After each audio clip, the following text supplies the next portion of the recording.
அத்தியாயம் 1. தண்ணீரை தண்ணீரே குடிக்கும் அதிசயமாக ஒவ்வொரு அலையும் அடுத்த அலையை விழுங்கின. மூடிய உள்ளங்கையில் இருந்து மணல் கெடிகாரம் போல சீராக மணலை விடுவித்தான். உருவாக்கியிருந்த குட்டி கோபுரத்தின் கொண்டையில் கொடி மாதிரி செருகி சிகரெட்டை அணைத்தான். கழற்றி போட்டிருந்த ஷூக்கள் இரண்டிலும் முழுமையாக மணலை நிரப்பியிருந்தான். குளிர்கண்ணாடியின் 2 காதுகளையும் ஆகாயம் பார்க்க நட்டு வைத்திருந்தான். அதில் தெரிந்த மங்கிய ஆகாயத்தில் மேகப்பற்றாக்குறை இருந்தது. தொடையில் படுத்திருந்த அவள் இல்லை, இந்த கதையில் அவள் இப்போதில்லை. மொபைலின் செவ்வகத் திரை ஒளிர விஜய் ஜாலியோ ஜிம்கானா பாட சொல்லு என்றான். சரி என்றான். ஷூக்களில் இருந்து மணலை கொட்டிவிட்டு அணிந்தான். காற்றில் துடிக்கும் சட்டை முனையில் துடைத்துவிட்டு குளிர்கண்ணாடி அணிந்தான். உதடுகளில் புது சிகரெட் அணிந்தான். காலியாகியிருந்த தீப்பெட்டியை குறிபார்த்து சோம்பேறி நாய் மீது வீசிவிட்டு பொறி பறக்க சோளம் வாட்டியவனிடம் அனுமதி பெறாமல் குனிந்து பற்ற வைத்து நடக்க தாயாரை சம்பந்தப்படுத்திய கெட்ட வார்த்தையை முதுகில் வாங்கி கொண்டான். உள்ளே அனுப்பப்பட்ட ஆல்கஹாலுக்கு ஆகாரம் போதாததால் கல்லீரலை நக்க துவங்கியது. உத்தரப்பிரதேசம் மிர்சாப்பூரில் குடிசை தொழிலாக நிகழும் கள்ள துப்பாக்கி சந்தையின் சென்னை கிளை வியாபாரியிடம் பேரம் பேசி 37,500 ரூபாய் கொடுத்து வாங்கிய SR-40C ரக கை துப்பாக்கி தோளின் குறுக்கே மாட்டியிருந்த ஜிப் வைத்த முரட்டு துணிப்பைக்குள் தன் கடமை எப்போது யார் மீது என்று தெரியாமல் காத்திருந்தது. அத்தியாயம் 2. ஜிம்மில் பல வகை கருவிகளில் வியர்வை சொட்ட நேரம் கரன்சி இரண்டையும் செலவழித்துக் கொண்டிருந்தார்கள். வைபவ் சுவாமிநாதன் கார்பெட் பூசிய தரையில் ஸ்போர்ட்ஸ் ஷூ சத்தமின்றி நடந்து கண்ணாடி கதவு தள்ளி இரைச்சலை கண்களிலும் காதுகளிலும் வாங்கினான். சுற்றுச்சூழலுக்கு உதவுவதாக நம்பப்படும் மின்சார காரில் அமர்ந்து வழிகாட்டி திரையில் விலாசம் உள்ளிட்டு போனில் புறப்பட்டாச்சு, இன்னும் 27 நிமிஷத்துல அங்கிருப்பேன் என்றான். புறப்பட்டான். 3 நாளா என்ன பண்ணிட்டு இருந்தீங்க மிஸ்டர் சுவாமிநாதன்? வினவிய கமிஷனர் பெஞ்சமின் கிருதாக்களில் மட்டும் நரைத்திருந்தார். கண்ணாடியை செயின் போட்டு டாலர் போல தொங்க விட்டிருந்தார். வெள்ளை சஃபாரியில் சுவாமிநாதன் முதலில் டிஷ்யூ காகிதம் எடுத்து விழியோரம் ஒற்றிக்கொண்டு, நேச்சர் லவர் சார், கொஞ்சம் ஃப்ரீக் டைப், ஓவரா செல்லம் கொடுத்துட்டோம் வைபவுக்கு, பயமா இருக்கு சார் என்றார். Car, driving licence, phone, credit card, Aadhaar எல்லா நம்பரும் கொடுங்க, கண்டுபிடிச்சிடலாம். டிஜிட்டல் உலகத்துல தொலைஞ்சு போறதுக்கு ஒருத்தன் ரொம்ப மெனக்கடணும் என்ற பெஞ்சமின் ஏசி பொன் பாண்டியனை அழைத்தார். 2 மணி நேரத்தில் கார் கிடைத்தது. காஞ்சிபுரத்திற்கு 8 கிலோமீட்டர் தள்ளி ஒரு முந்திரி தோப்புக்குள் அனாதையாக நின்ற காரின் உள்ளே காகித செய்தியில் இப்படி இருந்தது: தேட வேண்டாம், நேர விரயம், கிடைக்க மாட்டான், கரைப்பதற்கு வீட்டிற்கு அஸ்தி வரும், நாங்கள். அத்தியாயம் 3. சட்டமன்றமே நடத்தும் சைஸில் சுவாமிநாதனின் பங்களா. சாலையை அடைத்தபடி மீடியா வாகனங்கள், மோப்ப வல்லமை மற்றும் தடய வல்லமை மிக்க நாய்களும் நபர்களும் உழைத்தார்கள். ஏசி பொன் பாண்டியன் சைகை செய்ய இன்ஸ்பெக்டர் ரஞ்சனி மண்கலைய மேலிருந்த வெள்ளை துணியை நீக்க உள்ளே சாம்பலும் சில எலும்பு துண்டுகளும் மற்றும் ரோலக்ஸ் வாட்ச். கடவுளே, இது வைபவோடதுதான். வாய்ப்பொத்தி விம்மினார் சுவாமிநாதன். DNA டெஸ்டுக்கு அப்புறம் முழுசா துக்கப்படலாம். இது யார் வேலை? வைபவோட எதிரியா இல்ல உங்க எதிரியா? ஆடியோ பதிவுடன் விசாரணை 2/12/37 நேரம் தொடர்ந்தது. ஐயா தீனி என்று தொலைக்காட்சி சேனல்களும் முந்தா நாள் துவங்கிய யூடியூப் ஆசாமிகளும் பணி துவக்கினர். காவல்துறையை கழுவி ஊற்றி முதல்வரை ராஜினாமா செய்ய சொல்லி துருப்பிடித்த கோரிக்கை வைத்துவிட்டு போண்டா சாப்பிட்டன எதிர்கட்சிகள். முனையில் 45 டிகிரி வளைந்த அழகான ஸ்ட்ரா வாம்பயர் லிப்ஸ்டிக்கின் அழகான உதடுகளை தொட்டது. பழரச கோப்பையை வைத்துவிட்டு இன்ஸ்பெக்டர் ரஞ்சனியின் கண்களை பார்த்து பேசினாள் தீபிகா. எஸ், கடைசியா வைபவ் பேசினது என்னோடதான். பிரேக்கப் ஆகி 6 மாசமா மீட் பண்ணல. திடீர்னு போன், 27 நிமிஷத்துல அங்கே இருப்பேன்னா, ஆனா வரல. ஏன் பிரேக்கப்? Very personal please. ஒரு பொய், பிரேக்கப்புக்கு அப்புறம் மீட் செஞ்சிருக்கீங்க, மறுத்தா நிரூபிப்பேன். ரஞ்சனியின் கண்களை சந்திக்க முடியாத தீபிகா, மிதுன் தான் இதை செஞ்சிருக்கணும் என்றாள். அத்தியாயம் 4. ஏசி பொன் பாண்டியனுக்கு கை வலித்தது. மிதுனின் உதடு கிழிந்து ரத்தம் ஆஜரானது. ரஞ்சனி அவன் முடியை கொத்தாய் பிடித்து தூக்கி, தீபிகா எல்லாம் சொல்லிட்டா. வைபவ் தீபிகாவோட செக்ஸ் வீடியோவுக்கு விலை பேசின, கொடுக்கல, கோவப்பட்டு கொன்னுட்ட, ஒத்துக்கோ என்றாள். விலை பேசின வரைக்கும் உண்மை, நான் கொலை செய்யல என்றான் மிதுன். ஒலித்த போனில் பேசிய ஏசி, எங்க, எப்போ என்றதில் அதிர்ச்சி வெளிப்பட்டது. கல்லூரி பேராசிரியர் எட்வின் கொடுத்த புகாரின் அடிப்படையில் அவர் மகன் ராபர்ட்டை தேடிய போது வேளச்சேரி ஏரியோரம் கிடைத்த அப்பாச்சி பைக்கில் மீண்டும் செய்தி. தேட வேண்டாம், நேர விரயம், அஸ்தி வரும், நாங்கள்.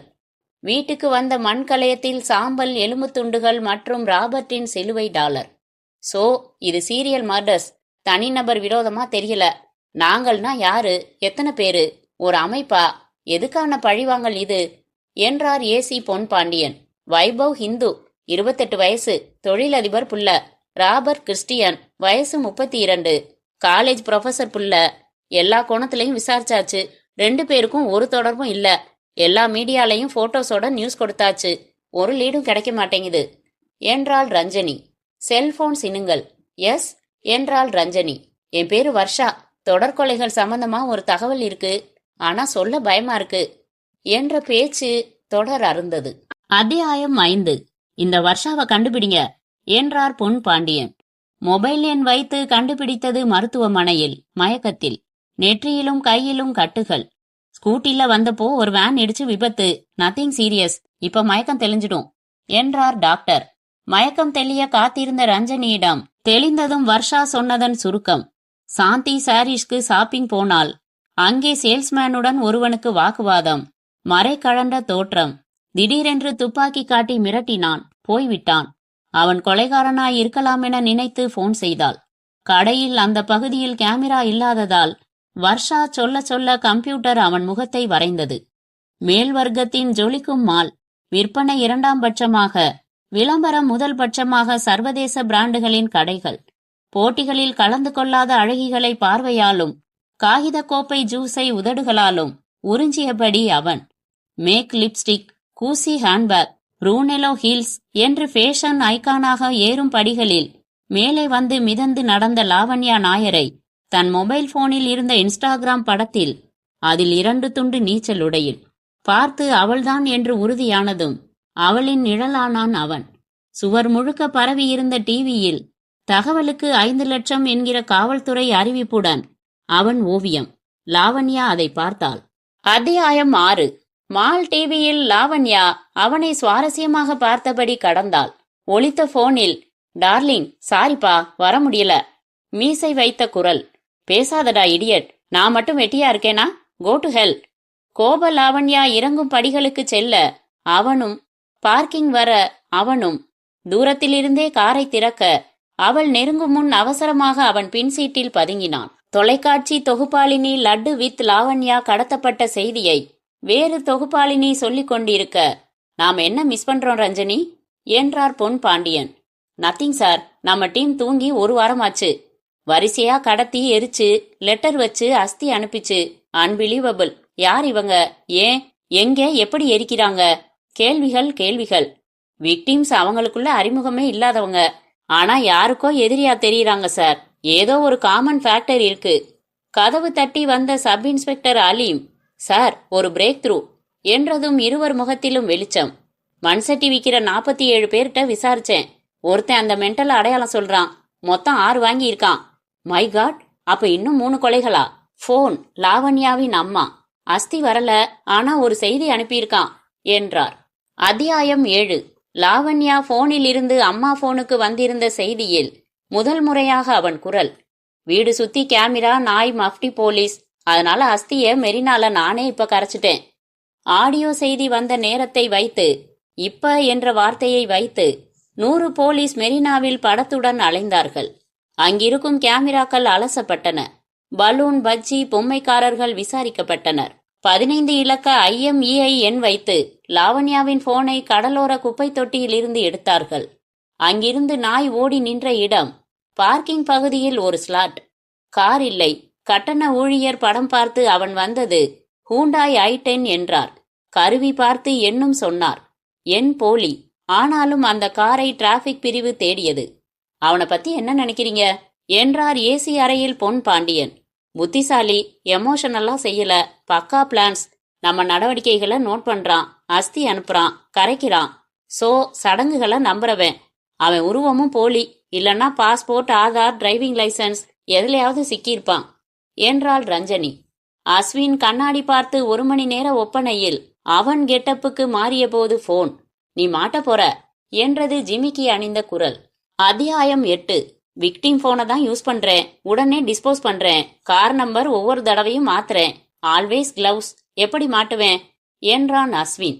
தப்பா லீட் பண்றதுக்காக மென்டல் மாதிரி பிஹேவ் பண்ற, கம்ப்ளீட்டா வேற கெட்டப், எல்லாம் சரி. டிவில அந்த கெட்டப் வந்தப்புறமும் அதே கெட்டப்ல சுத்துறது சேஃப்டியா? என்ன பிடி பார்க்கலாம்னு போலீஸுக்கு சவால் விடுற மாதிரி ஒரு த்ரில் ஃபீல். அதை விட நோக்கம்தான் முக்கியம் Ashwin. Okay, advice taken. Next. Doctor Ambika என்றவன் அவன் கெட்டப்பை கலைத்துவிட்டு அஸ்வினாகவே புறப்பட்டான். டாக்டர் அம்பிகா இமைகள், காதுகள், கன்னங்கள், உதடுகள், நகங்கள் என்று சரீரமெங்கும் அலங்கரித்து வெளிச்சம் ஊடுருவும் புடவையை பள்ளீர் இடுப்பின் வளைவும் குழைவும் தெரிய உடுத்தி எதிரே வீடியோ கேமராவுடன் நின்றவனை படுத்தி, ரெடி கேளுங்க என்றார் பிளவுஸில் பின் செய்த மைக்கில். கேங் ரேப் பத்தி உங்க பார்வை? கொடுமை. முக்கியமான காரணம் மது. ட்ரக்ஸும் ஈஸியா கிடைக்குது. டிவி சேனல் கட்டிடத்திற்கு வெளியே டாக்டருக்காக காத்திருந்த அஸ்வின் காரில் வந்திறங்கி உள்ளே சென்ற ரஞ்சனியை பார்த்து வியந்தான். அடுத்த விக்டிம் அம்பிகா என்று எப்படி தெரிந்தது? போலீஸ் முன்பாகவே கடத்துவது இன்னும் த்ரில் தானே. அத்தியாயம் 9. போனில் அவளை அழைத்தான் அஸ்வின். அம்பிகாவை பார்க்க ரஞ்சினி வந்திருக்கா, நம்பவே முடியல. எங்கேயோ லீட் பிடிச்சிட்டாங்க.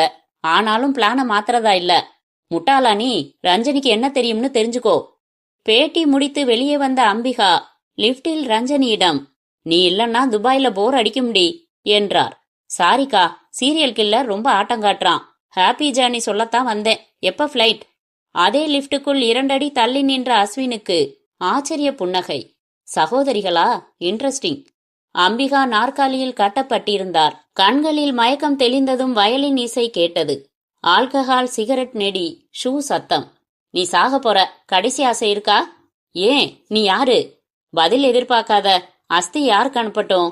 டைவர்ஸ் செஞ்சிட்ட எக்ஸ் புருஷனுக்கா, இல்ல போலீஸ் தங்கச்சிக்கா? ஐயோ, காரணம் சொல்லு. ஊருக்கே ஊசி போட்ட, உனக்கு இன்ட்ராவீனஸ் டோஸ், டோலா செட்ரான், வலி தெரியாம சாகலாம். ஒரு compliment Ambika, you are very sexy. Ambika அவசரமாக யோசித்தார். இரக்கமே தெரியவில்லை. தப்பித்தே ஆக வேண்டும். இவன் கிறுக்கன். காமம் எட்டி பார்க்கிறது. அதுதான் இப்போது ஆயுதம். உயிர் முக்கியம். உயிருக்கு விலையா உடலை தர தயார். Want to have sex? Come on என்றார். அஸ்வின் தடுமாறினான். அத்தியாயம் 10. கண்கட்டு நீங்களாக கட்டுக்களில் இருந்தும் ஆடைகளில் இருந்தும் விடுவித்தான். தரையில் கிடத்தினான். முரட்டுத்தனமாக அணைத்து முத்தமிட்டான். நான் டாக்டரா? எந்த சமயம் எந்த உறுப்பை எவ்வளவு அழுத்தினால் செத்துப்போவாய் என்று தெரியும். நான் தான் சரிங்கிறேனே, ஏன் அவசரம்? Sex is an art. தெரியாதுன்னா சொல்லித்தரேன். 25 வயசு இருக்குமா? ஃபர்ஸ்ட் டைமா? கிஸ் பண்ண தெரியல? அப்படி இல்ல டியூட், முதல்ல பாரு, ரசி, மென்மையா தொடு. மார்பிள எவ்வளவு முடி, செம்ம மசில்ஸ். ஜிம் போவியா? தொடல்களில் விட வார்த்தைகளில் கிறங்கினான். அப்போது போன் ஒலித்தது. வெடுக்கென்று விலகி எடுத்தான். முடிச்சிட்டு புறப்பட்டுட்டியா என்றாள் அவள். இல்ல, நான் எஸ்கேப். தெருமுனையில மொபைல் பார்த்துட்டே வர்றா ரஞ்சனி.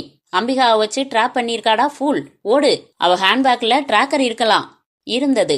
சட்டை அணிந்தபடி மொட்டை மாடி வந்து எதிர் மொட்டை மாடியில் ஹேண்ட்பேக்குடன் வீசினான். கிடைத்த சுதந்திர நிமிடங்களில் உடுத்தி அங்குமிங்கும் தேடி அவன் லெதர் பேக்கில் இருந்த துப்பாக்கியை எடுத்த அம்பிகா ஓடி வந்து மூச்சு வாங்கிய அஸ்வினை நோக்கி பிடித்து, இப்ப நீ சொல்றா கடைசி ஆசை என்றார். அத்தியாயம் 11. வினாடியில் சுதாரித்து சட்டென்று கார்பெட்டை இழுக்க தடுமாறிய அம்பிகாவின் கையில் இருந்து எகிரிய துப்பாக்கி இப்போது அவன் கையில். அக்காவும் தங்கச்சியும் சேர்ந்து என்ன பிடிக்க போட்ட பிளான் தெரிஞ்சிடுச்சு.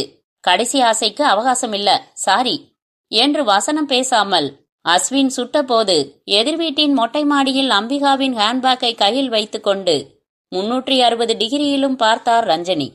அது மூடப்பட்ட உணவகம். அங்கே மெகா தந்தூரி அடுப்பு. அதில் 3 உயிர்களின் எரிக்கப்பட்ட மிச்ச சொச்சங்கள். இந்த தலைப்புகளில் அனைத்திந்திய ஊடகங்களிலும் பிரேக்கிங் செய்திகள்.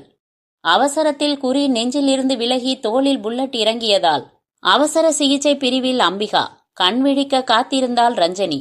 சிஸ்டருக்கே சொல்லாம ஹேண்ட்பேக்ல டிவைஸ் வச்சது ரிஸ்கி கேம். ஆனாலும் எப்படி மிஸ் பண்ணீங்க என்றார் போனில் பொன் பாண்டியன். ஃபாலோ செஞ்சேன்.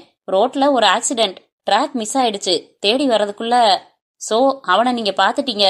No use. மாஸ்க் போட்டிருந்தான். தன் கார்ல ஏறின அக்காவை மயக்கப்படுத்தி அவனே ஓட்டினான். அக்கா முழிச்சதும் நிறைய தெரியும். பிடிக்காம விடமாட்டேன். கடற்கரையில் அவளிடம் அஸ்வின், ஹாஸ்பிட்டல் தெரிஞ்சிடுச்சு, மிச்சம் வச்சதான் முடிப்பேன் என்றான். அத்தியாயம் 12. போய் மாட்டுறதுக்கா பீகார் உத்தரப்பிரதேசன்னு பதுங்கிடலாம்டா. 3 பேர் மிச்சம் இருக்காங்களே, மாட்டாம இருக்கிறதா முக்கியம். இடம் மாறிட்டாலும் ஏதாச்சும் சொதப்பி இருப்போம். சீண்டிட்டோம். யானடா போலீஸு. யானையால தன் வாழை தொட முடியாது. என்னை பார்த்த அம்பிகா இப்ப மயக்கத்துல. அவளை முடிச்சுட்டா தொடரலாம். நீ நர்ஸா போறியா? That's better. அம்பிகாவை முடிச்சு அடுப்புல போட அவ்வளோ நேரம் ஆகாது. உன் மேல ஜேக்கப்ஸ் டெய்ஸி பெர்ஃப்யூம் வாசனை அடிச்சுது.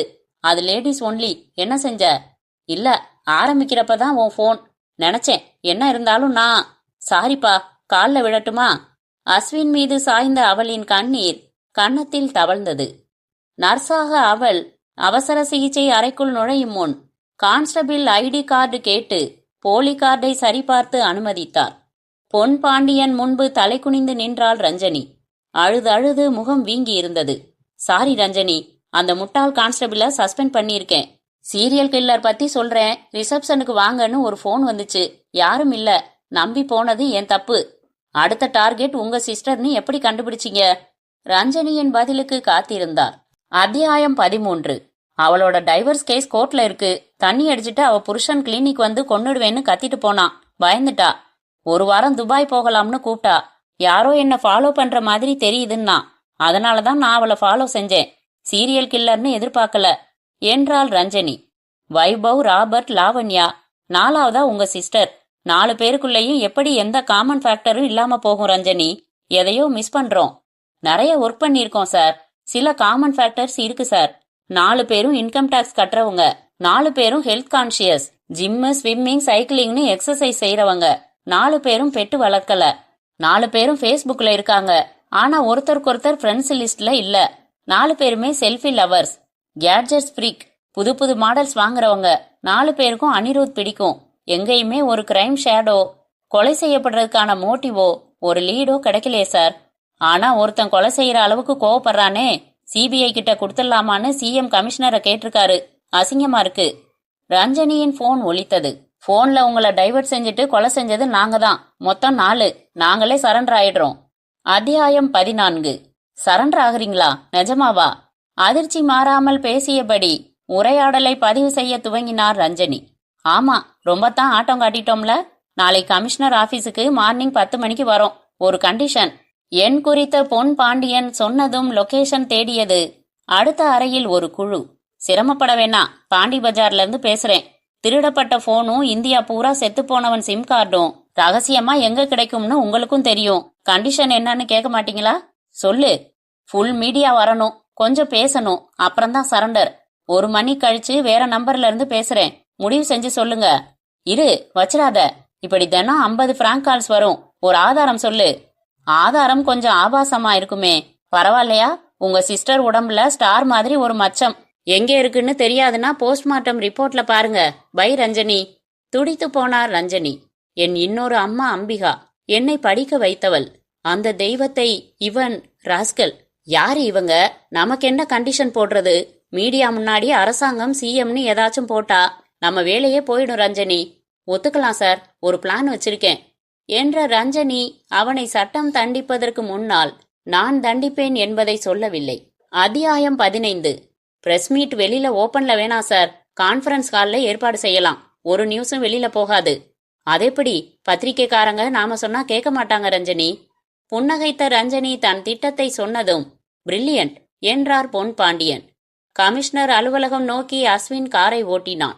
அருகில் அவள். இன்னும் 2 பேர் நம்ம டார்கெட்ல பாக்கி இருக்கிறப்போ எதுக்கு இப்ப சரண்டர்? எனக்கு பிடிக்கல என்றான். அவங்க நெருங்கிட்டாங்க. எனி டைம் அரெஸ்ட் ஆகலாம். பேச விட மாட்டாங்க. என்கவுண்டர் பண்ணிடுவாங்க. காரணம் வெளியில தெரியாமையே போயிடும் என்றாள். பிரஸ் மீட்டுக்கு ஒத்துக்கிட்டதுல ஏதோ உள்குத்து இருக்கு என்ற அஸ்வின் அவளை ஒருமுறை பார்த்தான். முதல் சந்திப்பு நினைவில் வந்தது.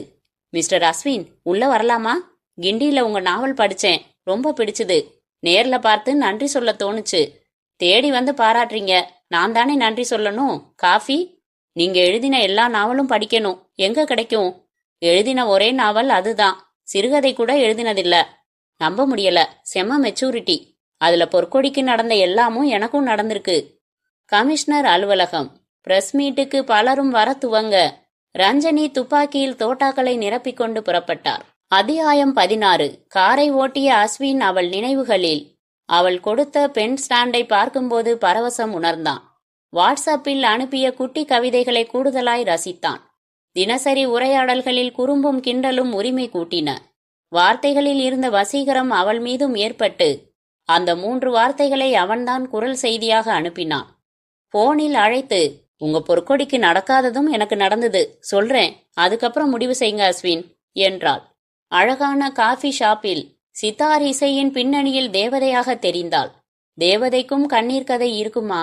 இருந்தது. கேட்டதும் அவனுக்கும் கண்ணீர். அவள் கையை அனிச்சையாக பற்றி, நான் இருக்கேன் என்றான்.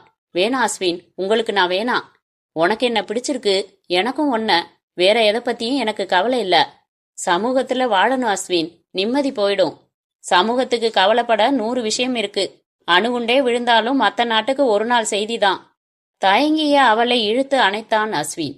பொன் பாண்டியன் அமர்ந்திருக்க, பின்னால் ரஞ்சனி நின்றிருக்க, எதிரே வீடியோ கேமராக்கள், ஆடியோ ரெக்கார்டர்கள் தயாராக இருக்க, அஸ்வினுடைய கார் கமிஷனர் அலுவலகத்தை நெருங்கியது. அத்தியாயம் 17. 2ஆம் முறை போனில் பேசிய போது ரஞ்சனி, செகண்ட் ஃப்ளோர்ல கான்ஃபரன்ஸ் ஹால்ல பிரஸ் மீட், வந்ததும் போன் செய், கூட்டிட்டு போறேன் என்றதை நினைத்தான். காரை நிறுத்திவிட்டு, என்னமோ தப்பா தெரியுது, எதுக்கு க்ளோஸ்டு ஹால்ல, போனதுமே அரெஸ்ட் செஞ்சுட்டா என்றான். அங்க பிரஸ்ல இருக்கிறத போட்டோ எடுத்து அனுப்ப சொல்லு என்றாள் அவள். அவன் கோரிக்கையை போனில் கேட்ட ரஞ்சனி எரிச்சல் அடைந்தார். ஆனாலும் 2 படங்கள் எடுத்து அனுப்பினார். காத்திருந்தார். 10 நிமிடங்களில் மீண்டும் போன். எல்கேஜி பாப்பாவா நாங்க? அதுல ஒருத்தர் கூட பிரஸ் இல்ல. மஃப்டி போலீஸ், இல்லன்னா ஜூனியர் ஆர்டிஸ்ட். சீண்டிட்டீங்க, நோ சரண்டர், முடிஞ்சா பிடிங்க, இட்ஸ் ஏ சேலஞ்ச், கொலைகள் தொடரும். பொன் பாண்டியன் உச்சமாக டென்ஷன் ஆனார். அத்தனை பேரையும் முட்டாளாக்கிட்டு இருக்கான். எனக்கு 2 ஏமாற்றம் சார் என்றார் ரஞ்சனி துப்பாக்கியை பார்த்தபடி. பதிவான போன் உரையாடலை மீண்டும் மீண்டும் கேட்டபோது அவன், ரொம்ப ஆட்டம் காட்டிட்டோம்ல என்று கேட்டது உறுத்தியது. சீரியல் கில்லர் ஆட்டம் காட்டுறான் என்று நான் அம்பிகாவிடம் சொன்னேன். அதற்கான பதில் இது. எங்கே சொன்னேன்? டிவி சேனலின் லிப்டில். எனில் அதே லிப்டில் அவனும் இருந்திருக்கிறான், கேட்டிருக்கிறான். ரஞ்சனி புறப்பட்டார். மாட்னடா நீ. அத்தியாயம் 18. பத்மினிக்கு 50 வயதென்று சான்றிதழ் சொன்னாலும் டை, லிப்ஸ்டிக், அட்டாச்மெண்ட், முடிக்கற்றைகள் நீக்கி பார்த்தால் 35, நீக்காமல் பார்த்தால் 25. பட்டிமன்றங்களில் கேட்பவர்களை விட பார்ப்பவர்களே அதிகம். டிவியில் பலர் மியூட் செய்கிறார்கள். நாளைக்கு நீயே வந்து கூட்டிட்டு போயிடுறியா அமுதா? 10 முழம் மல்லிகை சரம் அசைய பத்மினியால் கேட்கப்பட்ட அமுதாவுக்கு உப்பலாக கன்னங்கள். -6 கண்ணாடி. எடை குறைப்பு விளம்பரத்தில் சிகிச்சைக்கு முன்படத்திற்கு பயன்படுத்தலாம். தலையசைத்து வெளியேறினால் 3 மணி நேர ஒப்பனையில் அமுதாவாக மாறியிருந்த அவள் அஸ்வினிடம், நாளே நாள் பழக்கத்துல டோட்டலா நம்பிடுச்சு லூசு, தனியா என்னோட வருதான் என்றாள். சேனலின் செக்யூரிட்டி அறையில் ரஞ்சனி. லிப்டுக்குள் கேமரா இல்லை. லிப்டுக்கு அருகாமை கேமரா லிப்டை நோக்கி நடந்த ரஞ்சனி அம்பிகா தவிர 8 ஆண்களை காட்டியது. ஃபுட்டேஜ் அள்ளி வந்து தன் சைபர் டீமிடம் தர 8 முகங்களையும் பட்டி டிங்கரிங் பார்த்து சகல டிஜிட்டல் டேட்டா பேஸ்களிலும் தேடும் பணி துவங்கியது. மறுநாள் காரில் டிரைவராக அஸ்வின், அருகில் அமுதாவாக அவள், பின்சீட்டில் பொருத்திய கூடுதல் இமைகளுடன் பத்மினி. புறநகர் அனாதை சாலையில் கார் விரைந்தது. டீமில் இருந்து அலீம் போனில் ரஞ்சனியை அழைத்தான். மேடம், அவன் பேரு அஸ்வின் என்றான். அத்தியாயம் 19. எப்படி பிடிச்சிங்க? டிரைவிங் லைசன்ஸ், பாஸ்போர்ட் கூட இருக்கு, போன் நம்பரும் பிடிச்சாச்சு. ஆனா ஆஃப் பண்ணியிருக்கான். ட்ரிப்ளிகேன் அட்ரஸ். ஒரு டீம் அங்க அனுப்பிச்சிட்டேன் madam. Traffic department, control room, city லிமிட்ல இருக்கிற 104 ஸ்டேஷன்ஸ் எல்லாத்துக்கும் போட்டோ அனுப்பிட்டேன். மீடியாவுக்கு கொடுத்துடலாமா? ஏசிய கேட்டுட்டு சொல்றேன். பாஸ்போர்ட்டை பிளாக் செய்ய ஸ்டெப்ஸ் எடுங்க. ஆல் ஏர்போர்ட்ஸ் இன்ஃபார்ம் செய்யுங்க. அந்த அட்ரஸ் எனக்கு அனுப்புங்க. பரபரத்தார் ரஞ்சனி. One more information. பொற்கொடிங்கிற தலைப்புல தமிழ்ல ஒரு நாவல் எழுதியிருக்கான். கிண்டில்ல இருக்கு. அவன் ஒரு ரைட்டரா? Very strange. காரில் அமர்ந்து திருவல்லிக்கேணிக்கு டிரைவரை ஓட்ட சொல்லிவிட்டு உடனே பொற்கொடி நாவலின் முன்னுரையை முதலில் படித்தார். உண்மை சம்பவத்தின் அடிப்படையில் பெயர்கள் மாற்றி கற்பனை சேர்த்து எழுதப்பட்ட நாவல்தான் பொற்கொடி என்று ஆரம்பித்தது. சென்னையின் புறநகர் பகுதியில் ஏரி கரையோரம் காடு மாதிரியான பகுதியில் கார் நின்றது. அஸ்வினும் அவளும் இறங்கினார்கள். இது என்ன ஏரியா? இங்க வீடே இல்லையே. கவியரங்கம் எங்க நடக்குது? மிரட்சியுடன் அப்பாவித்தனமாக கேட்டார் பத்மினி. கீழே இறங்கடி முதல்ல என்றாள் அவள். பயந்தபடி இறங்கிய பத்மினி முன் துப்பாக்கி நீட்டி உன் அஸ்தியை யாருக்கு அனுப்பணும் என்றான் அஸ்வின். அத்தியாயம் 20. பத்மினி முன் துப்பாக்கி நீட்டி உன் அஸ்தியை யாருக்கு அனுப்பணும் என்றான் அஸ்வின். ஐயோ, யார் நீங்க? என்ன தப்பு செஞ்சேன்? நீ கல்யாணம் பண்ணிக்கல, அதனாலதான் யாருக்கு அனுப்புறதுன்னு கேக்குறேன். யாரையும் நினைச்சு என்கிட்ட பேசுறீங்க. நான் நல்லவ, யாருக்கும் துரோகம் செஞ்சதில்ல, நியாயமானவ. ஒரு மேடையில ராமனை நல்லவன்னு புகழ்வ, அடுத்த மேடையிலேயே ராமனை கிழிப்ப. ரெண்டுக்கும் ஒரே பணம், சொந்த நியாயம் ஏது உனக்கு என்றாள் அவள். அது என் தொழில். வாதத்துக்காக எல்லாரும் தான் அப்படி பேசுவாங்க. ஒரு வக்கீலோட தர்மம் தன் கட்சியை ஜெயிக்க வைக்கிறதானே. ஒரு காரணமும் இல்லாம ஏன் இப்படி பைத்திய மாதிரி? காரணம் இல்லாமையா? 6 மாசம் முன்னாடி ஐயம்பாளையத்துல திவ்யாவுக்கு நடந்த கொடுமை நினைவிருக்கா என்றான் அஸ்வின்.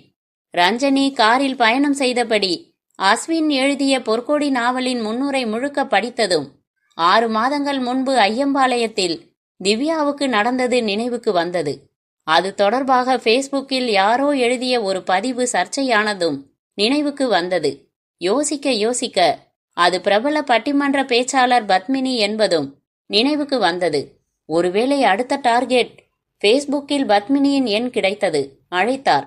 அஸ்வின் துப்பாக்கியின் ட்ரிக்கரில் விரலை வைத்தபோது காரில் பத்மினியின் போன் ஒலித்தது. அத்தியாயம் 21. அவன் விரல் தயங்கியது. அவள் எடுத்து வந்து ஸ்பீக்கர் போனில் ஹலோ மட்டும் சொன்னாள். நான் Ranjani, police officer. Padmini, are you safe now? நடுங்கியபடி பத்மினி நிற்க போனை வாங்கி அஸ்வின் பேசினான். கன் பாயிண்ட்ல எப்படிங்க ரஞ்சனி சேஃபா இருக்க முடியும்? You are Ashwin. இப்போ உன்னை பத்தி எல்லாம் தெரிஞ்சிடுச்சு, போதும் நிறுத்திக்கோ. ஓ ஸ்மார்ட். சோ ஐபிஎஸ் கைடன்ஸ்ல இப்ப இங்க வந்துட்டு இருக்கீங்க. வெல்கம். எரிக்க நேரம் இல்ல, போஸ்ட்மார்ட்டத்துக்கு பாடி கிடைக்கும். டீமோட வாங்க. ஒரு ரைட்டருக்குள்ள எதுக்கு இவ்வளவு கொலைவெறி? Very good. அவ்வளவு தெரியுமா? ஒரு ரைட்டர் அறச்சீற்றத்தை காகிதத்துல மட்டும்தான் காட்டணும்னு ஈபிகோ சொல்லுதா? இந்த கவனச்சிதறலில் பத்மினி ஓடி காரை கவசமாக வைத்து அதன் பின்னால் பதுங்க போனை வீசிவிட்டு அவரை சுட குறி தேடினான் அஸ்வின்.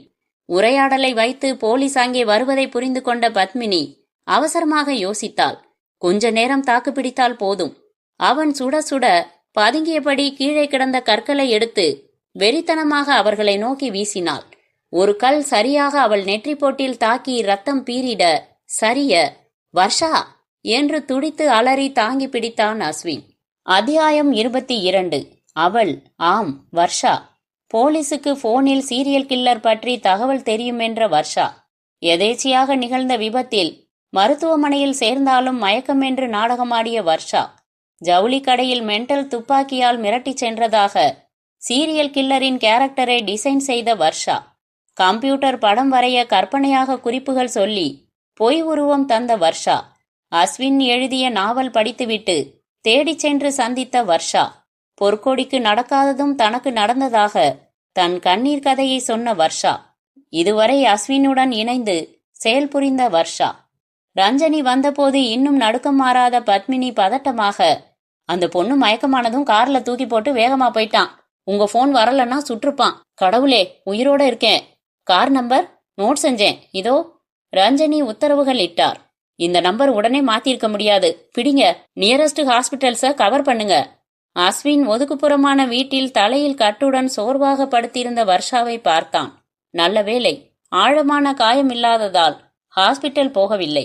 அவளை சுடாம விட்டுட்டிய Ashwin. So game over. Arrest தானே? காரை எரிச்சிட்டேன், வேற கெட்டப் ரெடி, விடுறதா இல்ல என்றான் உறுதியாக. அத்தியாயம் 23. பயமா இருக்கு அஸ்வின் என்றாள் வர்ஷா. ஜெயில் பயமா? உயிர் பயம். நான் மரணத்தை தொட்டுட்டு வந்தவ. உன் உயிரை பத்தி தான் பயம். நீ வாழணும் அஸ்வின். சமூகத்துக்கு தேவையானவன். என் கோபத்துல நீயும் பங்கெடுத்தது தப்போன்னு இப்ப தோணுது. அசடு. அந்த கோபம் எனக்குள்ளேயும் இருந்தது. இல்லன்னா திவ்யாவுக்கு நடந்தத பொற்கொடின்னு பேர் மாத்தி நாவல் எழுதியிருப்பேனா? ஆனா ரஞ்சனிக்கு இப்ப இருக்கிறது கடமை உணர்ச்சி மட்டுமில்ல, பழிவாங்கிற வெறியும். அம்பிகாவோட சிஸ்டர் போலீஸுங்கிறது எதிர்பார்க்காதது. புலிவால பிடிச்சாச்சு, இனி விட முடியாது. சந்திரசேகர் சிங்கப்பூர்ல இருந்து எப்ப வர்றாரு என்றான். Badminton coach Chandrasekhar Singapore Changi விமான நிலையத்தில் செக்இன் முடித்து செக்யூரிட்டி செக் முடித்து சென்னைக்கான சிங்கப்பூர் ஏர்லைன்ஸ் விமானத்திற்காக அழைக்கப்பட காத்திருந்த நேரத்தில் போனில் சுடோக்கு போட்டார். ரஞ்சனியின் அலுவலக அறை.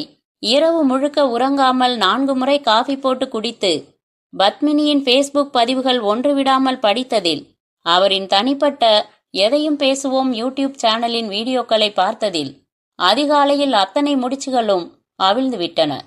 பொன் பாண்டியனிடம் வந்து அவங்க அடுத்த டார்கெட் கோச் சந்திரசேகர் என்றார். அத்தியாயம் 24. எப்படி சால்வ் பண்ணீங்க என்றார் ரஞ்சனியிடம் பொன் பாண்டியன். ஐயம்பாளையத்துல திவ்யான்னு ஒரு திருநங்கை. இது அவங்க தப்பு இல்ல, இயற்கையான பயாலாஜிக்கல் மேட்டர்னு புரியாம வீட்ல அடி உதை. அவளுக்கு கல்யாணமாகாத 2 அக்கா. வீட்டை விட்டு துரத்திட்டாங்க. எங்களுக்கும் இவளுக்கும் சம்பந்தம் இல்லைன்னு பேப்பர்ல விளம்பரம் கொடுத்தாரு அப்பா. எல்லாத்தையும் எழுதி வச்சுட்டு திவ்யா தற்கொலை பண்ணிக்கிட்டா. நினைவிருக்கு, அப்பாவை குடும்பத்தோட கைது செஞ்சோம். திவ்யா செஞ்சது சரி தப்புன்னு வாதங்கள் வைரலாச்சு. பேச்சாளர் பத்மினி அப்பாவுக்கு ஆதரவா பதிவு போட்டாங்க. லைக்கும் வந்துச்சு, கண்டனமும் வந்துச்சு. திருநங்கைகள் அமைப்புகள் எதிர்ப்பு. பத்மினி வீட்ல போராட்டம். மன்னிப்பு கேட்க மாட்டேன்னாங்க பத்மினி. தன் யூடியூப் சேனல்ல தன் கருத்தை லைக் செஞ்ச 6 பேரை ஆன்லைன்ல பேச வச்சாங்க. பத்மினி ஆதரிச்சு பேசின அவங்க தான் டார்கெட். 4 பேரை கொன்னுட்டாங்க. பத்மினிக்கு செக்யூரிட்டி கொடுத்துருக்கோம். கடைசி நபர் தான் சந்திரசேகர். போன் ரீச் ஆகல. எங்க இருக்காருன்னு விசாரிக்க சொல்லியிருக்கேன். எந்த கருத்துக்கும் ஆதரவும் இருக்கும், எதிர்ப்பும் இருக்கும். கொலை செய்யற அளவுக்கான கோபம் ஏன் அஸ்வினுக்கு? பதில் பொற்கொடி நாவல்ல இருக்கு சார். திவ்யாவை பொற்கொடின்னு மாத்தி திருநங்கைகளுக்கு ஆதரவா ஆக்ரோஷமா எழுதியிருக்கான் சார். சென்னை விமான நிலையம்.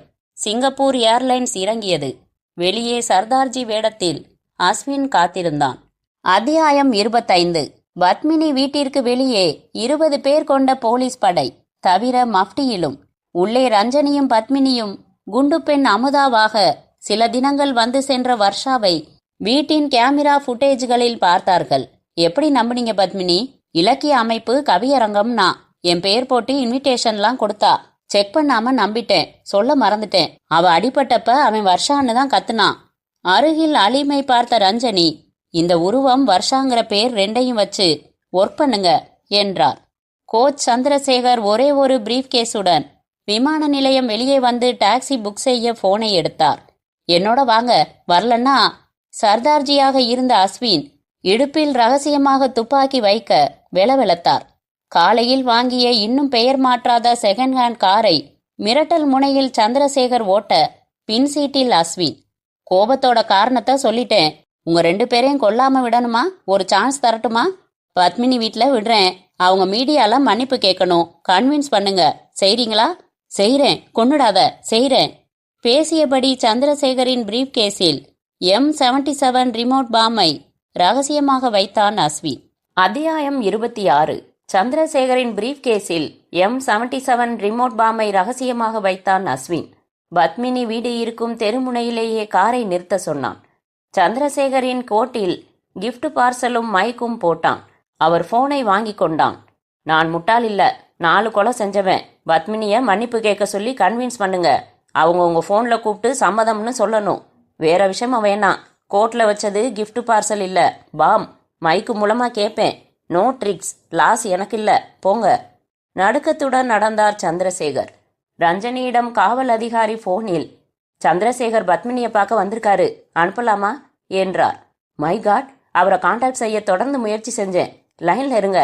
பத்மினியிடம், டோர் கேமரால பாருங்க, வந்திருக்கிறவரு கோச் சந்திரசேகர் தானா? பத்மினி ஆமோதித்ததும் அனுமதிக்க சொன்ன ரஞ்சனி, அவரை சோதனை போட்டுவிட்டு அனுப்புங்க என்று சொல்லாதது ஸ்லிப் அல்லது அஸ்வினின் அதிர்ஷ்டம் அல்லது திரைக்கதை சௌகரியம். ஒலித்த சந்திரசேகரின் போனை எடுத்து பேசினான் அஸ்வின். ரஞ்சனி பேசுறேன். நீயும் வர்ஷாவும் சரண்டர் ஆனா பத்மினி மன்னிப்பு கேட்பாங்க. நிபந்தனை நாங்க தான் போடணும். நீங்களும் அங்கே இருப்பீங்கன்னு எதிர்பார்க்கல. தெருமுனைக்கு நீங்க மட்டும் ஆயுதம் இல்லாம வாங்க, பேசுவோம் என்றவன் பிரீஃப் கேஸ் பாமை இயக்கும் ரிமோட்டை கையில் எடுத்தான். அத்தியாயம் 27. சில நிமிடங்களில் தெருமுனைக்கு வந்த ரஞ்சனி அங்குமிங்கும் தேட, அவள் அருகில் காரில் வந்து கதவை திறந்த அஸ்வின், ஏறுங்க பேசுவோம் என்றான். சின்ன தயக்கத்திற்கு பின் ஏறினார். ஒரு சின்ன வேலை, உங்க முன்னாடியே இதை செய்வேன்னு எதிர்பார்க்கல. என்ன வேலை? அவங்க 2 பேரையும் முடிச்சாத்தானே மிஷன் கம்ப்ளீட் ஆகும். சட்டென்று ரிமோட்டை அழுத்த பத்மினி வீட்டுக்குள் பாம் வெடித்தது. அதிர்ந்து போன ரஞ்சனியிடம், சந்திரசேகர் பிரீஃப் கேஸ்ல பாம் வச்சு அனுப்பிச்சேன்.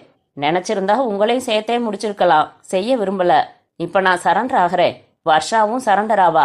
ஆனா நீங்க அரெஸ்ட் பண்ணதாவே கணக்கு காட்டலாம் என்றான். கைகளில் விலங்குடன் அஸ்வினும் வர்ஷாவும் நிஜமான மீடியா முன்பாக நின்றார்கள். திவ்யாவோட அப்பா வீட்டை விட்டு தான் விரட்டினாரு. ஆனா திருநங்கையா பிறந்த வர்ஷாவோட வீட்லயோ அவ தலையில பெட்ரோல் ஊத்தி கொளுத்தவே போனாங்க. தப்பிச்சு ஓடி மும்பை போய் முழுமையா பெண்ணானா. திருநங்கைகளோட வலி, வேதனை, அவமானம் எல்லாம் இன்னும் சரியா புரியல. இப்பதான் கொஞ்சம் பேர் முன்னுக்கு வர்றாங்க.